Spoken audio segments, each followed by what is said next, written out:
نننۍ زموږ موضوع چې ده هغه املا ده. نو املا څه شی دی او څنګه جوړیږي، خوبۍ او خامۍ به یې څه دا کله جوړه شوه، د کله نه په وجود کې راغله، چا وکړه، څنګه یې وکړه. دا ډېر سوالونه دي او ډېر د هغې جوابونه هم کېدای شي او تنقیدونه هم کېدای شي. خو زه به د املا په حواله د ټولو نه مخکې خپله خبره به هم وروسته کومه. د ټولو نه مخکې مذهبي تصور چې دی، اسلامي تصور چې دی، د هغې په حواله خبر وکړم. تاسو ته مونږ ټولو ته معلومه ده چې الله پاک په قرآن کې وایي چې ما آدم علیه السلام ته ټول نومونه او صفات وروښودل. نو ښودنه خو همیشه زباني خو ټیک ده، په خپل ځای خبره صحیح ده، خو زما ذاتي رایې دا ده چې آدم علیه السلام ته خدای پاک نه ونازده استاد په ناس په حیث باندې، دا طالب په حیث باندې هغه ته یې نه ښول، بس بیا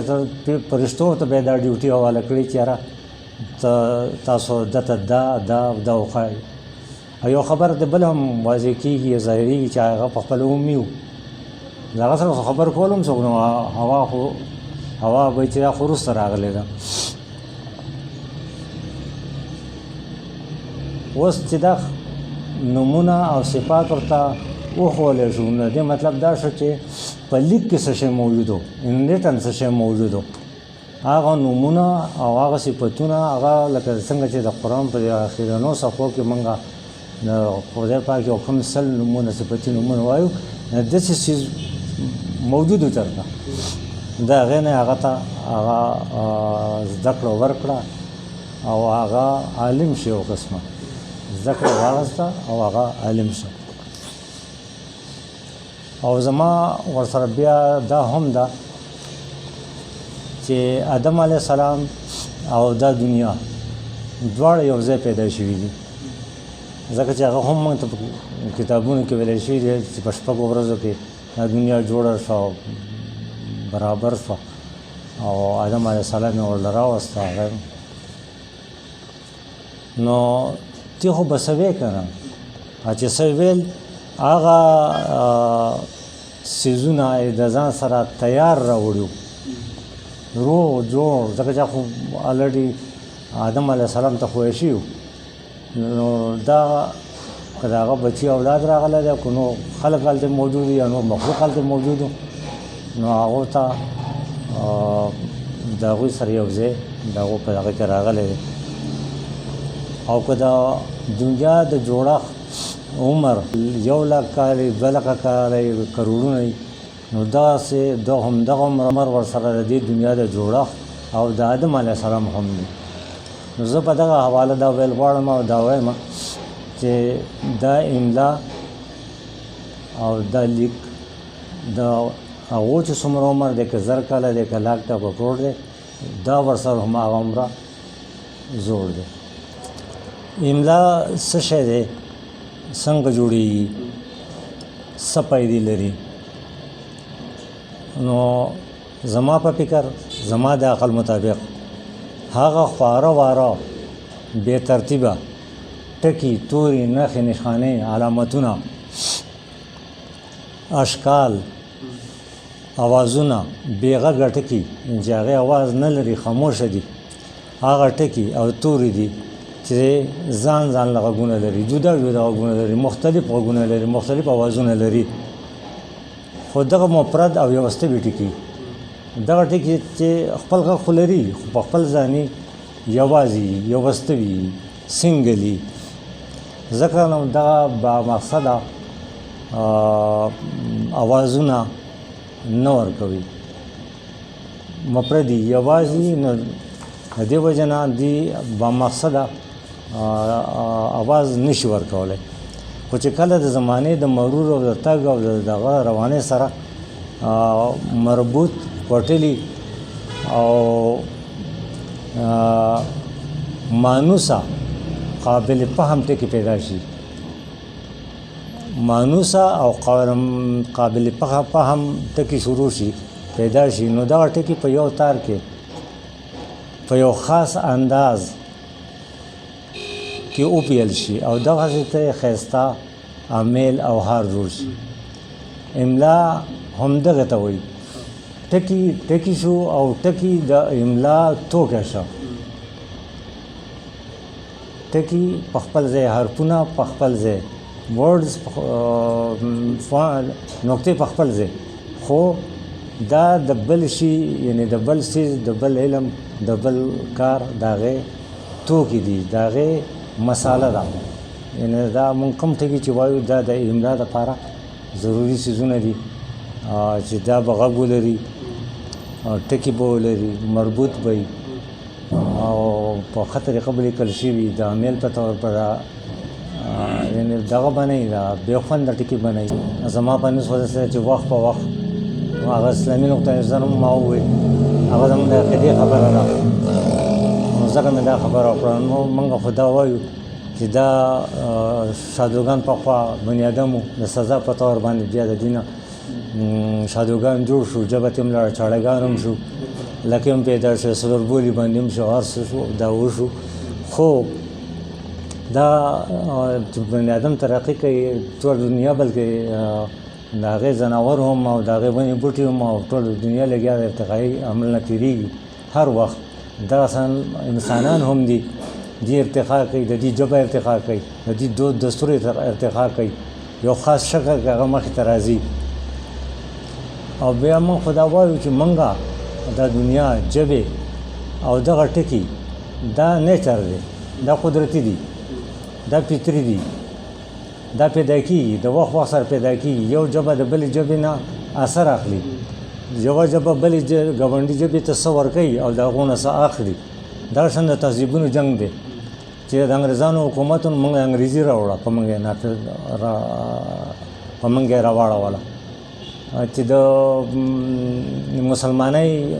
دغه جوبن وخو نو دلته عربي راغله، نو د یو بل په ژبه باندې د املاګانو باندې اثر پرېوځي. او دا د وخت د یون سره، د مرور سره، د تګ سره، د وخت د تېرېدو سره، د مشاهدو او د تجربو سره خلک یې لکه یو ژبه یا املا دا هله کېږي چې دې ته ضرورت پېښ شي. چې ضرورت پېښ شي نو بیا ورله خلک ټکي لټوي، ګریمر لټوي، دغه د لیکلو ژبه چې موږ طریقه کار چې موږ املا وایو دا ورله لټوي. نو زما په خیال خو املا جوړه په دغه طریقه ده او دا روانه سلسله ده، دا یو کنټینیوس پروسس دی، دا کېږي او کېږي. په ټوله دنیا کې ژبې شته. چاړهګان سکیموز که چېرته چاړهګانو نابو قابض وجود نه لري، ژبې شته دی، د هغوی زیاتره چې دي د هغو املاګانې هم شته. ډېرې کمې بدبخته ژبې به داسې وي چې د هغو به املا نه وي، لکه وښي شوه، زموږ سره وښي واخان پټی کې چې یو 80 کسان پاتې دي، نور لاړ مړه شو، ورک شو، ژبې هم ورسره ختمېږي. سنسکرت د ډېرو ژبو مور ده، خو اوس نشته، مړه ده. دراوړي ده، بروهي ده، او سنسکرت اوستا ده، عبراني ده، ایون د هغې عبراني ختمه شوه، ورکه شوه. د هغې بچي چې دي هغه په مختلفو ژبو کې دي، لکه په عربۍ کې، په پښتو کې هم دي او په نورو ژبو کې هم دي. د ډېرو ژبو املاګانې چې دي هغه د وخت سره، د هغوی د ضرورت سره سم، د هغوی د چاپېریال او د چاپېریال سره په حساب باندې هغو ترقي کړې ده او لا کوي. هېڅ شی د سکوت کار نه کوي. دا دنیا د حرکت نه جوړه ده، حرکت به کوي، دا متحرکه ده. په دې کې چې کوم څیزونه مخکې بوتله غواړي، د خدای پاک پکې راځي، نو هغه مخکې ځي. که زموږ سره املا نه وي نو موږ د چا خط نشو لوستی، موږ قرآن نشو لوستی، موږ نور کتابونه نشو لوستی، موږ د جهان علمونه نشو کولی، موږ ډاکټر، انجینیر، وکیل، استاد نشو جوړېدی چې څو پورې موږ سره املا نه وي او ورسره ژبه نه وي. نو زما په خیال باندې دغه دا ضروري ده او ترقي کېږي، لږ بیا ارتقا کېږي، نو وخت سره ترقي کېږي. زما خپله رایه دا ده چې د املا او د ژبو مختلف قسمونه دي. املا هم بله قسمونه لري او ژبې هم وینو، څوک پښتو وایي، څوک اردو وایي، څوک انکو وایي، څوک څه وایي، څوک څه وایي. خو د ویونکي او لیکونکي املا چې ده، چې کوم کې موږ لیکل کوو یا یې وایو، د دې نه علاوه ځینې اوازونه، غږونه، اشارې دي، علامات دي، نښې نښانې دي او ټکي دي. دا هغه ټکي چې دا بې غږه دي، بې اوازه دي، د دې نه اواز نه راوځي. البته د دې نه اشارې کېدی شي، په اشاره باندې پرې څوک پوهېدی شي، پیغام ورکولی شي، دا د پیغام یو ښه ذریعه کېدی شي. لکه د هغې مثالونه موږ به ورکوو چې دا څنګه کېدی شي چې په خاموشه او خاموشۍ کې او په هغه کې هغه اواز ورکړي یا پرې سړی وپوهېږي. نو موږ او تاسو ټول په دې خبره پوهېږو چې کله سړی خوشحاله شي، ګټه وکړي، څه شی لاسته راشي او دی خوشحاله شي، نو د خوشحالۍ نه دی پکار خو دا ده چې دی هور راووایي، چغه ووهي، ډېر ښه ووایي. هغه د ښي لاس دوه ګوتې اوچتې کړي او د هغې مطلب په ټوله دنیا کې دا دی چې دا د فتح نشان دی. د مطلب یې دی چې ما وګټله. دغه وي بس یوازې د یو تن نه ده پاتې، دا د هم ده، ستاسو هم ده، زموږ هم ده، د ټولې دنیا ده. دغه شان موږ ګڼ کسان ناست یو، لکه څنګه چې دا موږ اوس ناست یو، یو تن خبره کول غواړي، خو زه ورته دا اوږده ګوته په پټه خوله باندې کېږدم. زما مطلب دی چې چپ شه. هغه هم پټه پوه شي چې یاره ده دا اشاره وکړه، دا اشاره د چپ کېدلو لپاره ده. ورته وایي چې خاموش شه او غلی شه. دغسې موږ یو چا ته چې هغه دغلته په دروازه کې را مخامخ شه، زه ورته وایم چې مه راځه. په ځای د دې چې زه په ژبه ووایم، زه لاس اشاره کوم. مطلب یې هم په ټوله دنیا کې دغه دی چې مه راځه. خو که زه وغواړم چې هغه ته ووایم چې راشه، نو په ځای د دې چې په ژبه یې ووایم، هغه ته اشاره داسې وکړم ځان طرف ته چې لاس راځي، داسې اشاره وکړم دیټ مین چې ته راځه، تا ته اجازت دی. د قار په وخت کې کله کله چې سړی قاري،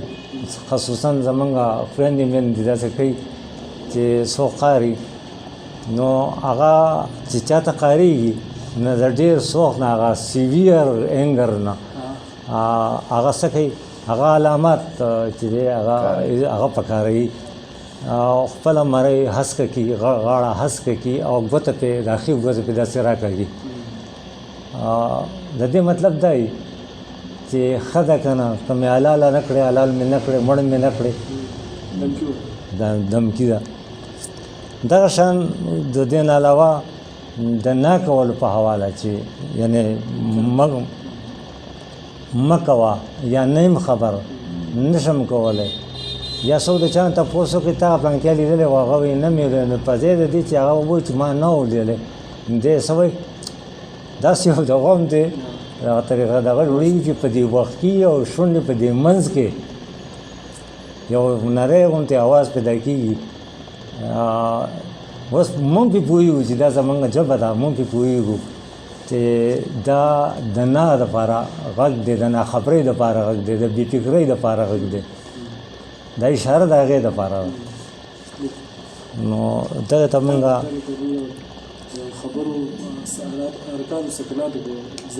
دا ستاسو خبره بیخي درسته دا چې کوم ما وویل، دا اصل کې هغه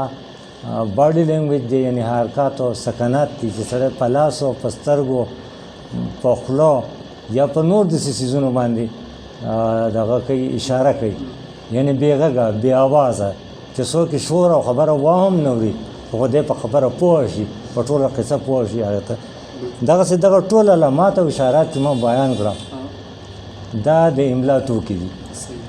هغه په حواله باندې به زه دا ووایم د ګس او د ښي طرف ده. موږ د سومري ژبو، هغه ژبو، عبراني وغیره، عربي وغیره، زمونږ دین په هغې کې دی، زمونږ مذهب په هغې کې دی. دا غږ تسلسل دی ابراهیم علیه السلام او دا را روانه ده تسلسل دی نو وا موجوده وا او دلته کې دا نورې ژبې چې وي په بر صغیر کې یا په خواوشا کې دا د ګسې نه ټولې د ګسې نه لیکلی کېدې دا هم په ګسه لیکلی کېده خو چې کله هغه اثر موږ ته راغی د اسلام اثر راغی نو ورسره د هغوی ژبه هم راغله که نه دا کېږي په دنیا کې چې څوک پته وکړي د هغوی کلچر په دغه مفتوحه کلچر باندې اثر کوي ژبې په مفتوحه ژبه باندې اثر کوي فاتحان په خلکو باندې اثر کوي نو په موږ باندې اثر شوی هغو باندې په زور نه دی کړی عربي هېڅ چا موږ ته په زور نه ده ښوولی دقیق طرف نه په لیکلو په موږ باندې چا پابندي نه وه لګولې چې ته به په ګسه نه لیکې او په ښه به لیکې دا موږ ته چا نه دي ویلي خو دا د هغې اثر و د هغې پته اثر و دا په زور نه ده شوې دا که د ګسې نه خیته شوې ده نو دا په نیک نیتۍ باندې ده او د هغه ژبې د اثر د وجې نه د مسلمانۍ د وجې نه ده شوې زما خو خپل دا رایه ده پیرو خان د یو طرف خو یو عالم سړی و او د بل ته د ډلې پرې سړی و د ټوپک تماچې سړی و د لوړ او د غریب کار یې کاوه د بادشاهۍ کوشش یې کړی د مذهب په اړه کې خو دا هغه انسان دی چې دا عالم انسان دی دا کمې د پښتو راټینګ کړی او رانیولی و چې هغه دلته املا لږه ډېره کږه او سنګزنه ده شته پښتو وه خو کږه سنګزنه وه څه کمیانې پکې وي نو هغه په اولني فرصت کې چې کله کتاب لیکه خیر البیان نو د هغې وروستنی څلور دي که پنځه مخونه څلور صفحې دي غالبا هغه د پښتو په املا لیکلي دي په املا یې لیکلي بیا یې دې حده رسولی دی چې هغه یو کتاب هغه بادشاه ته هم لیږلی و دغه کتاب هغه نیم په پښتو کې دی او نیم په فارسۍ کې دی او دا پخوا یو رواج و هغه ورته کار ووی هغه د پښتو ټکي څلور دي که پنځه ټکي چې دي نو هغه یې پسې اضافه کړه ځینې ټکي داسې وو چې هغه د اضافې باوجود ښه نه ښکارېده په دغه میل کې په دغه هار کې په دغه آکیل کې هغه ښه نه ښکارېده هغه یې ترې لرې کړه بل دا چې دغه نه مخکې څوک د پښتو خط داسې نه شي دې ته وایي چې مختار خان ته چا خط ولېږه او هغه یې پښتو کې ولیکه د دغه سړي هغه موجود دي بادشاهانو ته لېږلی دی نو موږ په هغې باندې شک نه شو کولی بلکې دا د یقین خبره 100% 100% یقیني خبره ده دا پرې روښان کړی بیا هغه ورسره دا هم کړې ده چې کمې او زیاتې د سټنډرډ کولو دپاره که ما وختي ووي هغه د ګاپ د اواز موږ ګاپ وایو هغه لږ سپک ګاپ وایي نو د روښان ولګه هغې له ګې راوویسته د ګاپ په ځای ګې راوویسته نو د هغې نه څه شی جوړ شو ګلی په ځای هغه ژغلی وایي موږ یې ګلی ووایو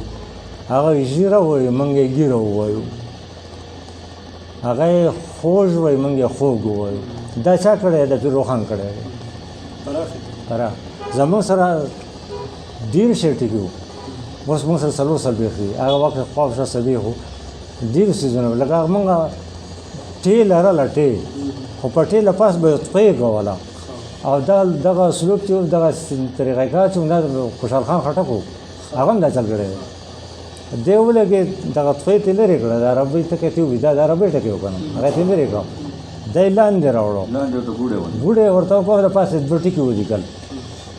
نو د تې نه یې ټې جوړه کړه دا پړومبي ځل باندې دا پیر روښان وکړه ښه بیا دا لکۍ کول چې دي نیټوک به دا لکۍ چې دی دا هغه کړي دي چې او سین شین کې خین دا هغه بدل کړي دي هغه ښه وایي موږ ښه وایو نو هغې د شین په ځای خین راوویسو چې ته به شین وې او زه به خین وې دغه شان هغه چې دې لپاره ورته ته چکې چې دي چیرې درومې چوک دی چپلی دی دغه چې په سې بدله کړه د چې نه د جیم نه لاندې درې ټکي چې هغه بره وخېژول چې بره یې وخېژول نو چې په سې بدله شوه دا زموږ دپاره موږ سپلی وویله هغو چپلی وویله منګه سپه وویله هغو چپه وویله جي نو زه وایم چې د ټولو نه زیات کار چې دی نو هغه پکې پیروخان کړی دی د هغوی ډېر زیات کار کړی ډېره خواري کړې ده ټولو خواري کړې ده هغه د بلوچستان دی او که هغه د KPK دي که د افغانستان دي ټولو خواري کړې ده او یو بل ته د نږدې کېدو کوشش کړی دی او نږدې شوي دي سوټي کې به داسې د شمار پاتې 2 چې هغې باندې باس پاتې دی نور ټولو یو بل ته هغه کړی دی او د یو بل خبره یې منلې ده څه هغو منلې ده او څه دې خلکو منلې ده لکه زه به یو 2 ټکي داسې ووایم هسه خو زما سره زیات اتفاق نشته خو مجبوري ده یې د یوې اوږده یې او د غونډه یې هغې پسې 3 نورې وتړلې که نه 5 یې کړې دا مجهوله ده دا مفعوله ده دا یې وکړې خو دا هم په دې شرط دی د دې دپاره کړي دي هسې نه دي کړي د ورانولو دپاره نه د رغولو او جوړولو دپاره چې که زه دا یې لاندې باندې ټکي ولیکم نو دا به ښځینه اواز ورکړي اوږد اواز به ورکړي او دا فرق به پکې وشي چې دا سړی نه دی دا ښځه ده دا هغه تانیث خبره پکې هم راځي په یو وخت کې د یو ټکي نه مختلف دغه موږ اغوستی شو نو هغلته به هغه چې دا ټکي لیکلی شوي پټک به ووایي چې دا اوږده یې ده او د هغې کار ورکوي دا په افغانستان کې که چا ولیدل نه به هم چې دا پلانکۍ یې ده او دغه اواز ورکوي دغه شان هغه ولګېده د زموږ سره موږ به همیشه دغه کوله چې وکړه دا کوئ خورئ څښئ ځئ راځئ نو په دې باندې به موږ څه کول حمزه به پکې ور واچو هغه ټکی هغو ومانه زموږ سره یې ومانه دا کار به موږ کوو هغو نه کوو هغو حمزهګان نه منل حمزه نه مني اوزبه زیر نه مني نو هغه را سره دې ومنله زه ټیک ته چې کله د حکم خبره راځي او امر پکې راځي چې وخورئ وڅښئ کښېنئ پاسئ راځئ مه راځئ نو په دې باندې به موږ حمزه ور اچوو دا یې وکړه دا هم د دغې باړهګالۍ د سیمینارونو او د هغوی کنفرانسونو او د هغوی د دغه یو ښه نتیجه ده بله یې وکړه دا لکۍ یې د څه دپاره واچوله دا بیخي ښځینه ده لکه ټوپۍ پګړۍ تانیث دپاره ښځینه اواز ورکوي او کونټۍ مونټۍ پونټۍ چې څه شی به موږ ویلی شو اوس دغه لکۍ یې که زما مخې ته راز زه به پټک پوه شم چې د دې نه مطلب څه دی او په دغه شکل کې په کاغذ کې افغانستان ته لاړ شي هغه پټک پېژني دا شم بلوچستان کې چې کوم دی هغه پېژني خو په دنیا کې بل ځای پښتون دی هغه هم پېژني نه دا کار یې کړی دی ډېره ګټه ته رسېدلې د مستند کېدو کوشش یې کړی دی او که څه لږ ډېر کار پاتې وي نو زموږ دا تمه ده که موږ ورسره ملګرتیا وکړو هم ښه خبره ده خو موږ خو نه ډکېږو که نه د هغې هغه ته غوږ ایښودی